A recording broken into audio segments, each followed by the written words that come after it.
行服姿の一人のゼロ戦搭乗員。これから語る10人の撃墜王の一人である。AI で80年前の色を蘇らせてみる。岩本哲三。自らの撃墜数を202機と記録した男である。日本海軍が公認した撃墜数だけでも80機を超える。紛れもなく世界トップクラスの撃墜王だ。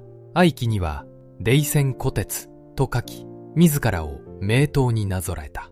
ラバウルの空では69機の敵編隊を迎え撃ち、味方は1機も失わず撃退したと伝えられている。だがこの男の物語は最後にとっておこう。なぜなら80年前の南太平洋ラバウルには彼に勝るとも劣らぬ撃墜王たちが何人もいたからだ。ある者は部下をかばって戦死した。ある者は片目を失ってもなお飛び続けた。ある者は20歳の若さで戦死した。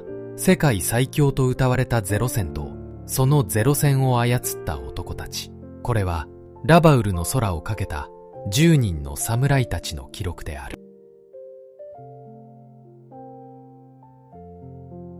白黒写真のカラー化にあたり協力いただいた東京の画像加工業者リタッチインクさんの復元方法では、従来手法のように白黒の上に色を塗るのではなく、 AI が写真そのものを補正し、当時カラーカメラで撮ったらこう写っていたかもしれない姿に近づける。これはおそらく従来の方法よりもずっと肉眼で見た光景に近い復元方法だ。興味のある方はリタッチインクレタッチ会社と Google で検索してみてほしい。滑走路にずらりと並んだ零式艦上戦闘機の列戦。南太平洋の最前線、ドゥイン基地である。ラバウルとはそもそも何だったのか。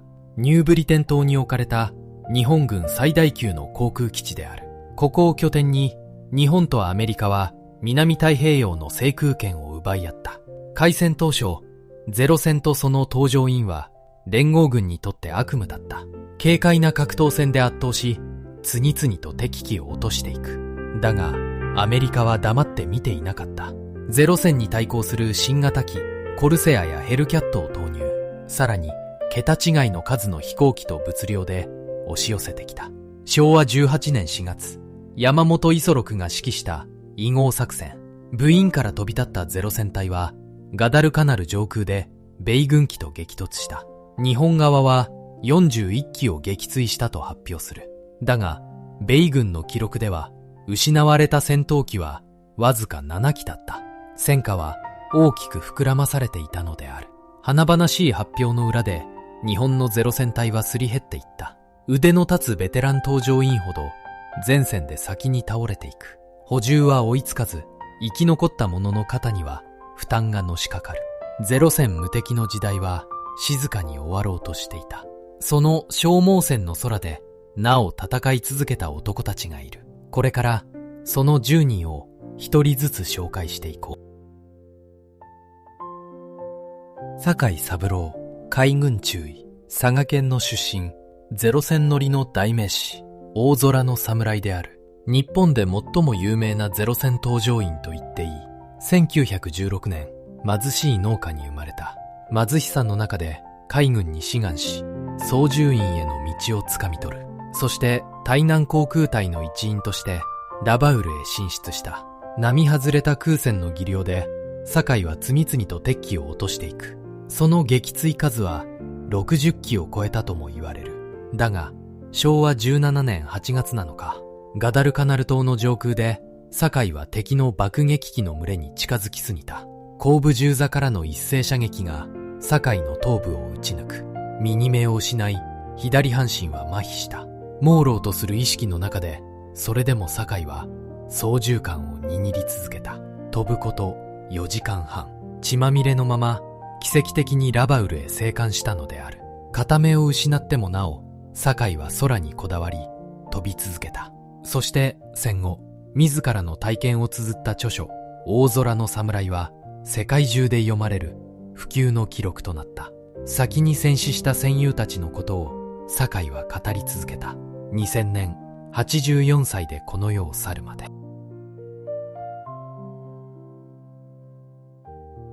笹井純一、海軍中尉、東京の出身、部下に慕われたラバウルの貴公子である。先ほどの酒井三郎が心から敬愛した上官だ。1918年、東京に生まれ、海軍兵学校を出たエリート士官だった。当時の軍隊では、士官と下士官の間に厳しい身分の壁があった。だが笹井は、酒井のような下士官の搭乗員たちを分け隔てなく弟のように可愛がったという。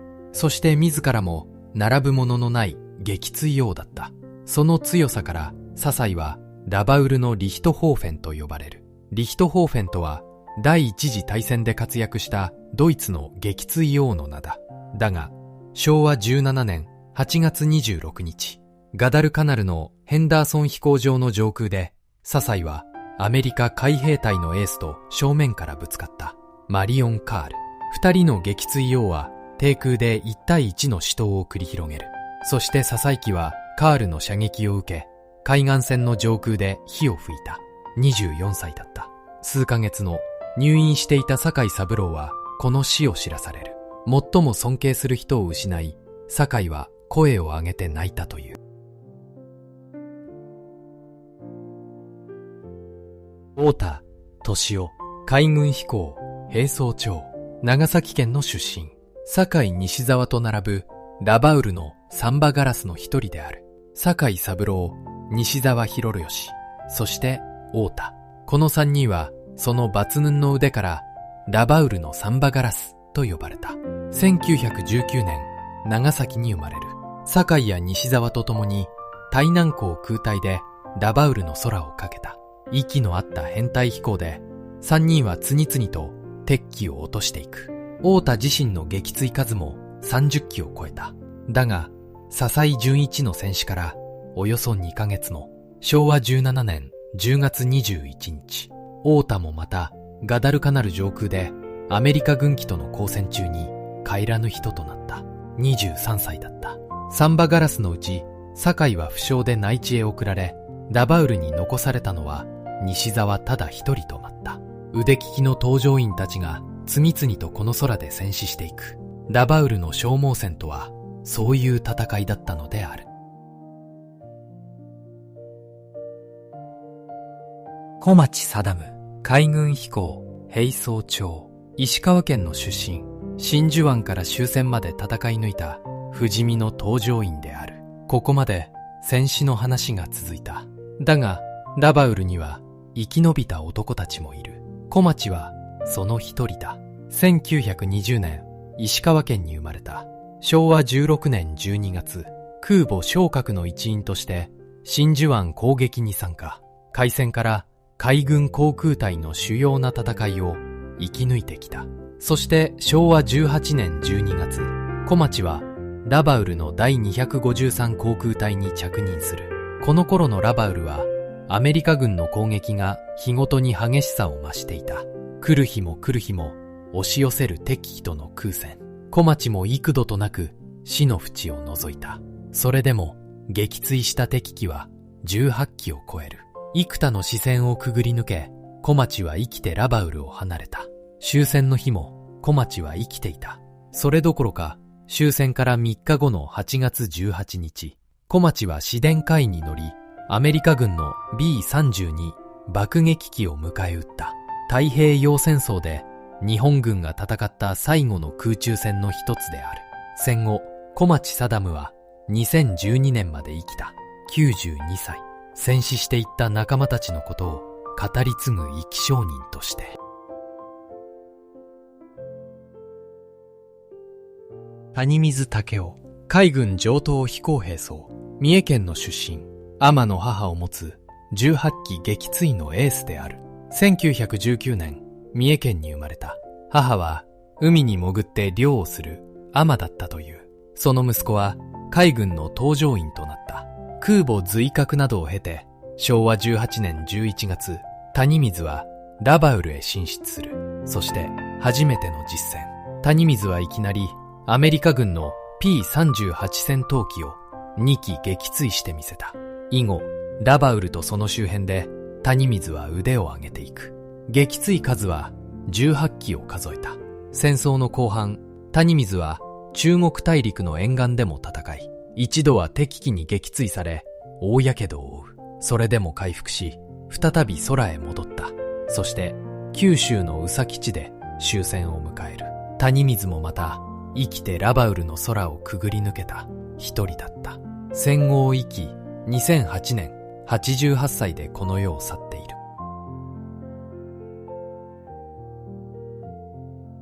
奥村武雄、海軍上等飛行兵曹、福井県の出身。1日10機撃墜を報告した部員の撃墜王である。1920年、福井県に生まれた。中国戦線で初陣を飾り、対南航空隊を経て、ラバウルへ進出する。さらに、先ほど紹介した部員基地の第201航空隊に加わった。奥村の闘志は凄まじかった。昭和18年9月14日、この日の大きな空戦で、奥村はたった1日のうちに10機を撃墜したと報告している。中国とソロモンを合わせた撃墜数は50機を超えた。だが、その8日後、昭和18年9月22日、ニューギニア沖で味方の輸送船を守る任務の最中、奥村機は敵戦闘機の攻撃を受け、帰らなかった。23歳だった。部員の空に確かに輝いた撃墜王の短い生涯だった。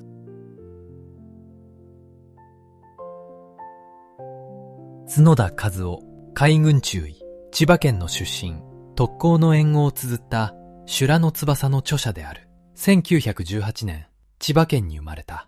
昭和17年8月、角田はラバウルへ進出する。ガダルカナルをめぐる戦いが最も激しかった時期だ。連日の出撃と終わりのない消耗。最初にラバウルへ来た仲間のうち、生きて内地へ帰れたのはわずか3人だったという。角田はその一人だった。だが、生き延びた角田を待っていたのは、さらに過酷な役目だった。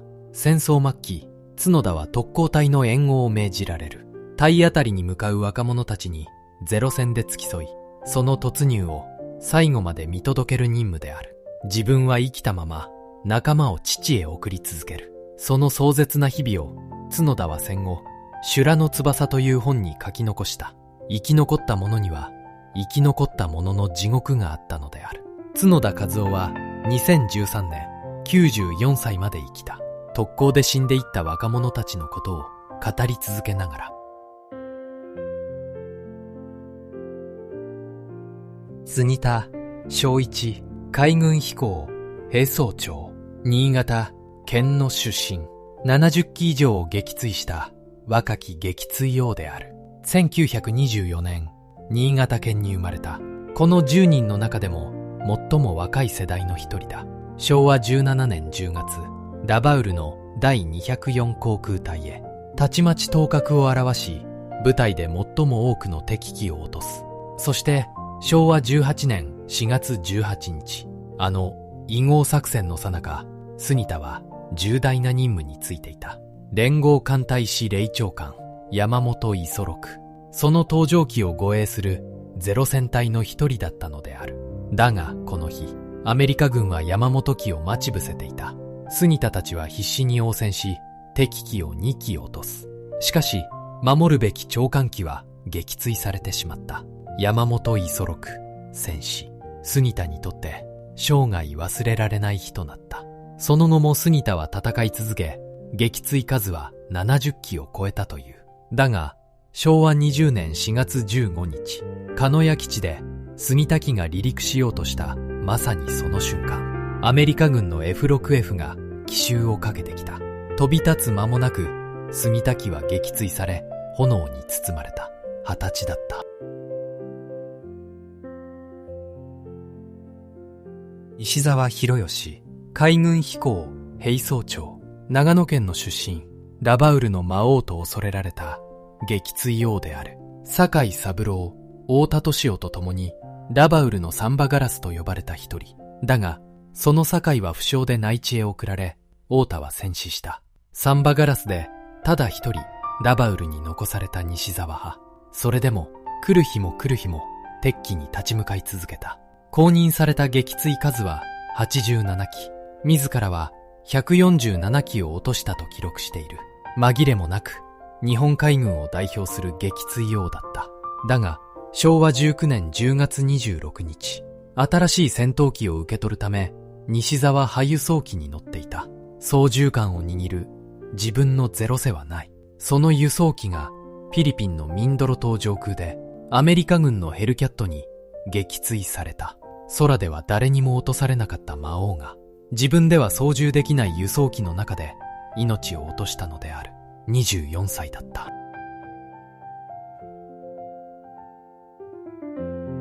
そして最後に語ると約束した男、岩本鉄三、海軍中尉、島根県の出身、自ら202機撃墜と記録した日本最強の撃墜王である。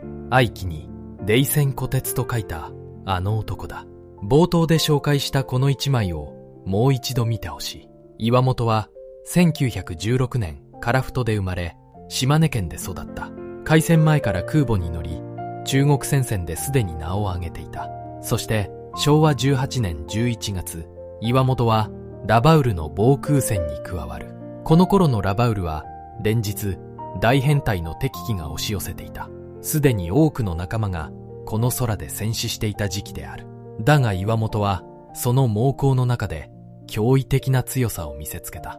高い位置から一撃を加え、すぐに離脱する。無理な格闘戦を避ける冷静な戦い方だった。ある日の空戦では69機の敵編隊を相手に味方の損害を1機も出さず撃退したと記録されている。岩本は数えきれない空戦をくぐり抜け終戦まで生き残った。公認だけで80機、自らの記録では202機。紛れもなく世界に誇る撃墜王だった。しかし戦後、その栄光が報われることはなかった。故郷で職を転々とし、1955年、病のため38歳で世を去る。世界最強のゼロ戦乗りの静かすぎる才能だった。ラバウルの空にゼロ戦と共に生きた10人の男たち。その腕は世界が恐れるほどのものだった。だが彼らもまた時代の大きな波には逆らえなかった。笹井純一、太田敏夫、奥村武夫、杉田正一、そして西沢博義。腕の立つ撃墜王ほどこの空で先に戦死していった。ベテランを失った穴は二度と埋まることがなかった。一方で酒井三郎、小町貞務、谷水武雄、角田和夫、岩本鉄三。彼らは幾多の死線をくぐり抜け戦後を生き延びた。そして先に戦死した仲間たちのことを語り続けた。角田和夫はこう書き残している。生き残った者には生き残った者の地獄があったと。華々しい撃墜数の裏で彼らが背負ったものは重かった。ゼロ戦が無敵だった時代は長くは続かなかった。アメリカの新型機と物量の前に日本の航空隊はすり減っていく。そのことを誰よりも知っていたのがこの10人だった。最強の撃墜王岩本鉄三でさえ戦後は報われなかった。彼らの青春はゼロ戦と共にあった。そしてその多くが二度と帰ってこなかった。彼らが命を懸けて戦った空の下に今の平和の日本もある。私たち日本人はラバウルの空に確かにいた。このゼロ戦乗りたちのことを忘れてはいけない。カラーで蘇った写真の中で彼らは今もこちらを見ている。あなたのご家族やご親族にもゼロ戦や航空隊に関わった方がいるかもしれない。語り継がれている話があればぜひコメントで教えてほしい。今日も最後までご視聴いただきありがとうございました。この動画を気に入っていただければ高評価、チャンネル登録で応援よろしくお願いします。